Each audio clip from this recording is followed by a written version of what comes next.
बिस्मिल्लाहिर्रहमानिर्रहीम। अस्सलाम वालेकुम इस्लामिक टीचर के प्यारे दोस्तों, हम उम्मीद करते हैं कि आप खैरियत से होंगे। हमारी दुआ है कि अल्लाह पाक आपको खैर व आफियत से रखे।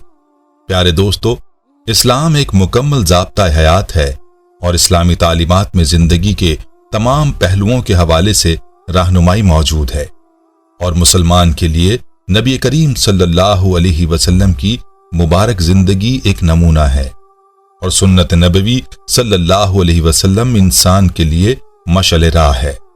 आज हम सुन्नत नबवी सल्लल्लाहु अलैहि वसल्लम से आपको खाने के हवाले से बताने जा रहे हैं कि आप सल्लल्लाहु अलैहि वसल्लम ने अपनी जिंदगी में किन किन खानों को पसंद फरमाया है और ये खाना खाने के फवाइद क्या हैं। वीडियो अहम होने के साथ साथ दिलचस्पी है, इसलिए आपने वीडियो को स्किप नहीं करना और वीडियो को आखिर तक जरूर देखना है। दोस्तों, याद रहे कि खानों में वो खाने जो हमारे प्यारे आका सल्लल्लाहु अलैहि वसल्लम ने पसंद फरमाए हैं वो सब खानों में आला हैं और इन खानों से बेहतर कोई चीज नहीं हो सकती और हर मुसलमान को चाहिए कि वो सुन्नत समझकर इन खानों को खाए ताकि इसको सेहत व तंदुरुस्ती हासिल हो। तो चलिए आपको बताते हैं कि हुजूर अक़दस सल्लल्लाहु अलैहि वसल्लम की पसंदीदा ग़िज़ाएं कौन कौन सी थीं। नंबर 1, गोश्त। हुजूर नबी करीम सल्लल्लाहु अलैहि वसल्लम को गोश्त बहुत पसंद था। आप सल्लल्लाहु अलैहि वसल्लम ने गोश्त खानों का सरदार फरमाया। हुजूर अकरम सल्लल्लाहु अलैहि वसल्लम ने शोरबे वाला और भुना हुआ गोश्त शौक से तनावुल फरमाया। हजरत अब्दुल्लाह बिन हारिस रज़ियल्लाहु अन्हु फरमाते हैं कि हमने रसूल अकरम सल्लल्लाहु अलैहि वसल्लम के साथ मस्जिद में बैठकर भुना गोश्त खाया है। एक रिवायत में हजरत अबू हुरैरा रज़ियल्लाहु ताला अन्हु फरमाते हैं कि हुजूर अकरम सल्लल्लाहु अलैहि वसल्लम की खिदमत अक़दस में कहीं से बकरी का गोश्त आया, उसमें से दस्त का गोश्त खिदमत अक़दस में पेश किया गया क्योंकि दस्त का गोश्त आप सल्लल्लाहु अलैहि वसल्लम को पसंद भी था और आप सल्लल्लाहु अलैहि वसल्लम ने इसको दांतों से काट कर तनावुल फरमाया। नंबर 2, खजूर और जौ का आटा। खजूर अहले अरब उम्मन खुराक के तौर पर इस्तेमाल करते थे। हुजूर नबी करीम सल्लल्लाहु अलैहि वसल्लम ने खजूर की बड़ी तारीफ फरमाई, खुसूसन अजवा खजूर की।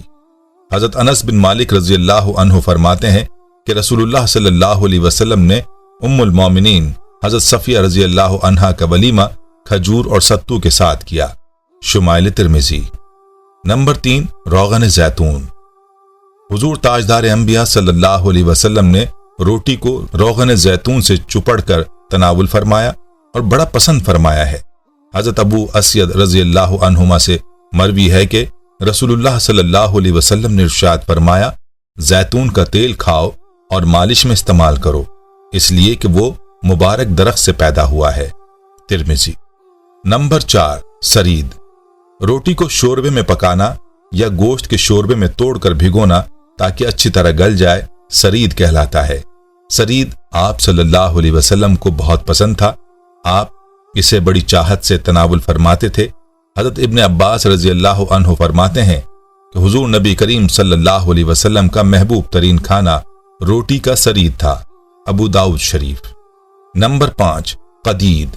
रसूलुल्लाह सल्लल्लाहु अलैहि वसल्लम ने एक रोज कदीद तनावुल फरमा रहे थे कि एक बदजुबान औरत हाजिर खिदमत हुई और अर्ज किया कि मुझे भी कदीद इनायत फरमाइए।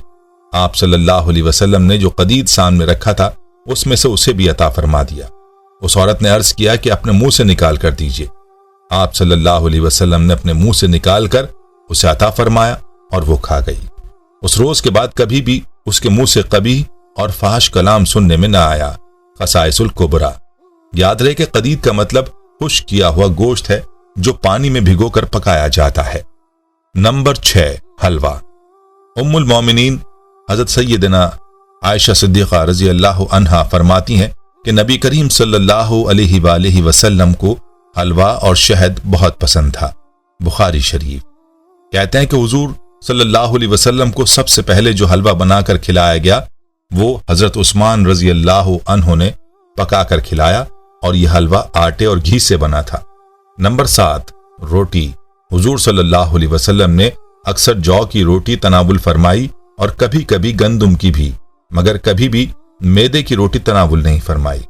हजरत सहल बिन साद रज़ियल्लाहु अन्हु से दरियाफ्त किया गया कि क्या کبھی حضور نبی کرم صلی اللہ علیہ وسلم نے میدے کی روٹی تناول فرمائی ہے؟ تو انہوں نے جواب دیا کہ آخر عمر تک آپ صلی اللہ علیہ وسلم کے حضور کبھی میدہ پیش نہیں کیا گیا۔ پھر سائل نے پوچھا کہ اس زمانے میں چھاننیاں تھیں؟ حضرت سہل رضی اللہ عنہ نے فرمایا کہ نہیں۔ سائل نے پوچھا کہ پھر جو کی روٹی کیسے پکاتے تھے؟ انہوں نے جواب دیا کہ جو کے آٹے میں پھونک مار لیا کرتے تھے، جو موٹے موٹے تنکے ہوتے اڑ جاتے، باقی گوندھ کر پکا لیتے۔ بخاری شریف۔ حضرت یوسف بن عبداللہ بن سلام رضی اللہ عنہ فرماتے ہیں کہ میں نے سرور عالم حضور نبی کریم صلی اللہ علیہ وسلم کو دیکھا کہ آپ صلی اللہ علیہ وسلم نے جو کی روٹی کا ٹکڑا لیا اور اس پر کھجور رکھی اور فرمایا یہ اس کا سالن ہے، اور تناول فرما لیا۔ ابو داؤد۔ نمبر 8، حضور صلی اللہ علیہ وسلم نے مرغی کا گوشت بھی کھایا ہے، جیسا کہ حضرت ابو موسیٰ رضی اللہ عنہ فرماتے ہیں کہ میں نے رسول اللہ صلی اللہ علیہ وسلم کو دیکھا کہ آپ صلی اللہ علیہ وسلم مرغی کا گوشت تناول فرما رہے تھے۔ مسلم و بخاری۔ نمبر 9، مچھلی کا گوشت۔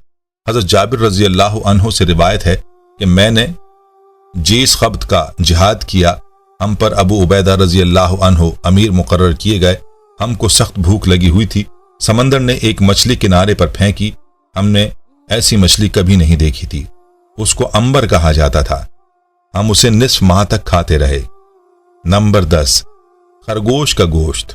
نبی کریم صلی اللہ علیہ وسلم نے خرگوش کا گوشت بھی کھایا ہے، جیسا کہ حضرت انس رضی اللہ عنہ فرماتے ہیں کہ ہم نے ایک خرگوش کو اس کے مقام سے نکالا، لوگ اس کے پیچھے بھاگتے بھاگتے تھک گئے تھے، مگر میں نے اسے پکڑ ہی لیا اور اسے حضرت ابو طلحہ رضی اللہ عنہ کے پاس لے آیا، انہوں نے اسے ذبح کیا اور اس کی رانے رسول اللہ صلی اللہ علیہ وسلم کی خدمت انور میں بھیج دیں۔ حضور نبی کریم صلی اللہ علیہ وسلم نے اسے قبول فرما لیا، ایک دوسری روایت میں ہے کہ تناول فرما لیا۔ صحیح بخاری شریف۔ نمبر 11، حبارہ۔ حضرت سفینہ رضی اللہ عنہ فرماتے ہیں کہ میں نے رسول اللہ کے ساتھ حبارہ کا گوشت کھایا، حبارہ بیٹ کو کہا جاتا ہے۔ ترمذی۔ نمبر 12، نیل گائے کا گوشت۔ حضرت ابو قتادہ رضی اللہ عنہ سے مروی ہے کہ انہوں نے ایک نیل گائے کو دیکھا اور اس کا شکار کیا، حضور نبی کریم صلی اللہ علیہ وسلم نے فرمایا اے قتادہ اس کے گوشت میں سے کچھ تمہارے پاس ہے؟ انہوں نے عرض کیا کہ اس کا پاؤں ہمارے پاس ہے۔ حضور اکرم صلی اللہ علیہ وسلم نے اسے پکڑا اور تناول فرمایا۔ صحیح بخاری و مسلم شریف۔ نمبر 13، گھی، مکھن اور پنیر۔ حضرت ام اوس رضی اللہ عنہا سے روایت ہے کہ میں نے گھی گرم کر کے ایک برتن میں بھر لیا اور اسے رسول اللہ صلی اللہ علیہ وسلم کی خدمت میں ہدیتاً پیش کیا۔ آپ صلی اللہ علیہ وسلم نے قبول فرما لیا اور برتن میں تھوڑا سا گھی چھوڑ کر پھونک ماری اور برکت کی دعا فرمائی، اور اصحاب سے فرمایا کہ ام اوس کا برتن واپس کر دو۔ صحابہ کرام نے برتن واپس کر دیا تو وہ گھی سے بھرا ہوا تھا۔ نمبر 14، سرکہ۔ حضور تاجدار انبیاء صلی اللہ علیہ وسلم نے نہ صرف کہ تناول فرمایا بلکہ اس کی تعریف بھی فرمائی۔ حضرت جابر رضی اللہ عنہ اور حضرت سیدہ عائشہ صدیقہ رضی اللہ عنہا راوی ہیں کہ حضور اکرم صلی اللہ علیہ وسلم نے ارشاد فرمایا سرکہ بھی کیسا بہترین سالن ہے۔ نمبر 15، کدو۔ حضور سید عالم صلی اللہ علیہ وسلم کو سبزیوں میں کدو بہت پسند تھا۔ حضرت انس رضی اللہ عنہ فرماتے ہیں کہ ایک درزی نے حضور نبی کریم صلی اللہ علیہ وسلم کے لیے کھانا تیار کیا اور دعوت دی، میں بھی ساتھ ہی تھا۔ اس درزی نے جو کی روٹی اور شوربہ پیش خدمت کیا جس میں کدو اور خشک گوشت کے ٹکڑے تھے۔ میں نے حضور نبی کریم صلی اللہ علیہ وسلم کو دیکھا کہ پیالے کے کناروں سے کدو تلاش فرما کر تناول فرما رہے تھے۔ میں اس روز کے بعد ہمیشہ کدو کو پسند کرنے لگا۔ بخاری و مسلم۔ دوستو ان کے علاوہ اور بھی متفرق کھانے ہیں جن کا ذکر روایات میں ملتا ہے، جیسا کہ ککڑی اور کھجوروں کا تناول فرمانا۔ حضرت عبداللہ بن جعفر رضی اللہ عنہ راوی ہیں کہ میں نے حضور اکرم صلی اللہ علیہ وسلم کو دیکھا کہ ککڑی کو تازہ کھجور کے ساتھ تناول فرماتے تھے۔ شمائل ترمذی۔ حضرت انس بن مالک رضی اللہ عنہ فرماتے ہیں کہ میں نے حضور اکرم صلی اللہ علیہ وسلم کو خربوزہ اور کھجور ایک ساتھ تناول فرماتے ہوئے دیکھا ہے۔ شمائل ترمذی۔ اسی طرح مدارج النبوہ میں ہے کہ رسول اللہ صلی اللہ علیہ وسلم نے جو کی روٹی کے ساتھ چقندر تناول فرمایا۔ یہ کل ملا کر 18 سے زیادہ غذائیں بن جاتی ہیں جو کہ آپ صلی اللہ علیہ وسلم کی پسندیدہ غذائیں ہیں۔